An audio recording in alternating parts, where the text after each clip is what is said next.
That's something that I think is really important, that things are better. You leave things better. Having an organization like Bel Air Edison, housing counseling and all the services that are provided are what saves a community.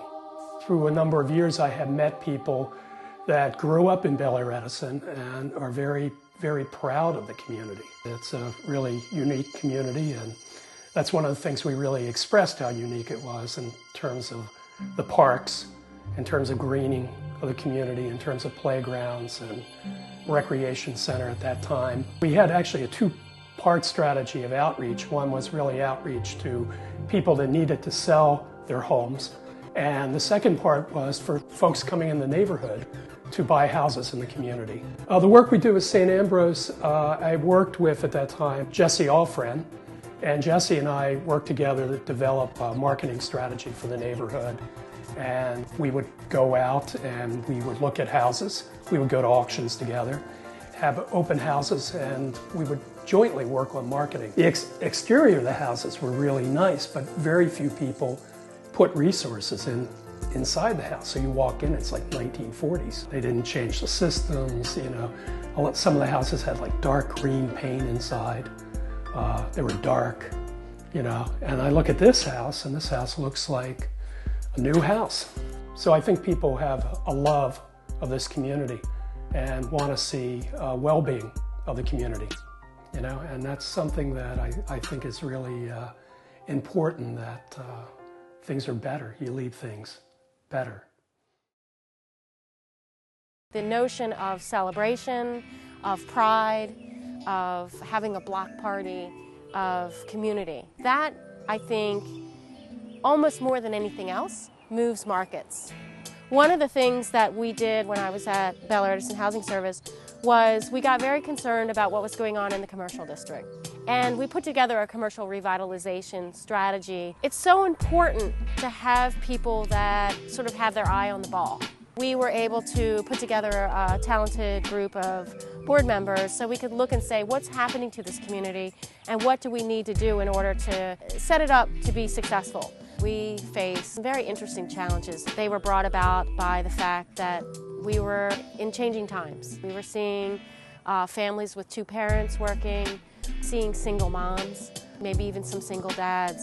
And of course, we were also seeing a much more diversity, more racial mix in the neighborhood. Mostly what I did was focus on the nuts and bolts, and that really was about helping potential home buyers learn exactly what they needed to do to get a loan. We decided one year to put together a big fair. And then we also did an open house where we had a number of houses open that day. That really had an impact. People began to really come together. It was positive. The notion of celebration, of pride, of having a block party, of community, that, I think, almost more than anything else, moves markets.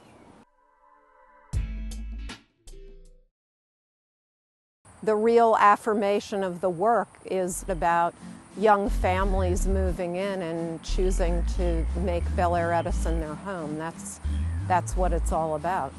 I think there's a collection of things that we did to draw attention to the neighborhood and engage residents that were just a lot of fun, like the whole citywide Healthy Neighborhoods effort over on Shannon Drive.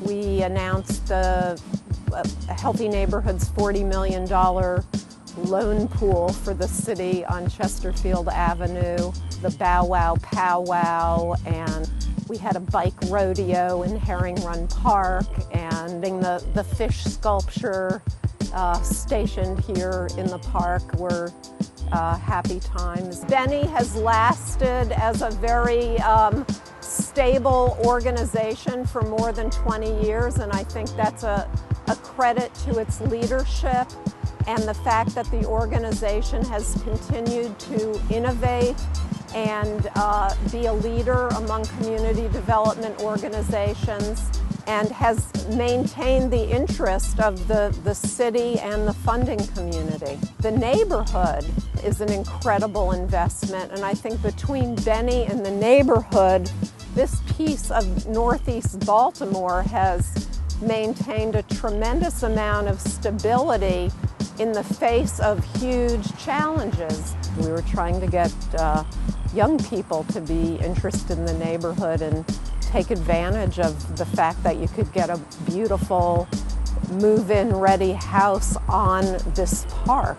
It was very affirming when someone like George Johnson bought a house that needed to be gutted from top to bottom, and while working full-time as a high school teacher, rehabbed his house by himself every evening after work.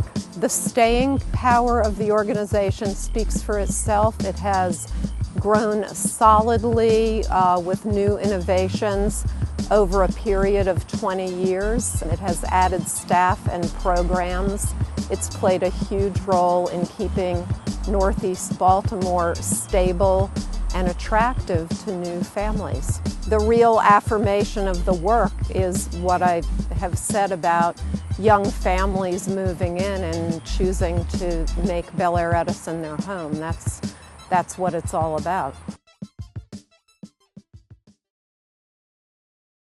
We're one of those organizations that to know us, to come by, is to love us. We still want to attract home buyers. This is still a wonderful place to buy a home, a wonderful place to raise your family.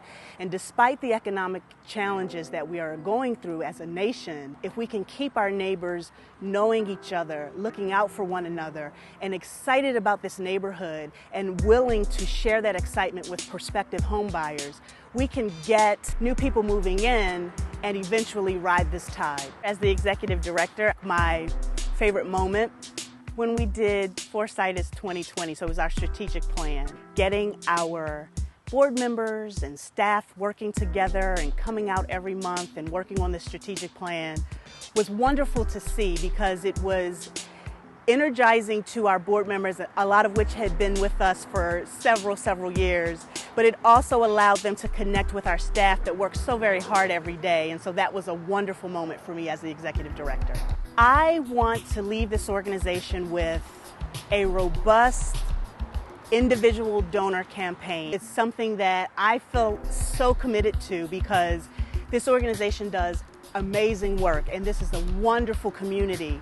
And so I want to be able to have donors give to that mission and help to sustain the organization. It's where we need to go. I'm excited because we are also planting roots in that area, and I'm excited to see that grow. There are so many wonderful residents that live here and make this community come to life every day. If you weren't familiar with us, I'd invite you to come to our office so we can give you the tour. We're one of those organizations that to know us, to come by, is to love us.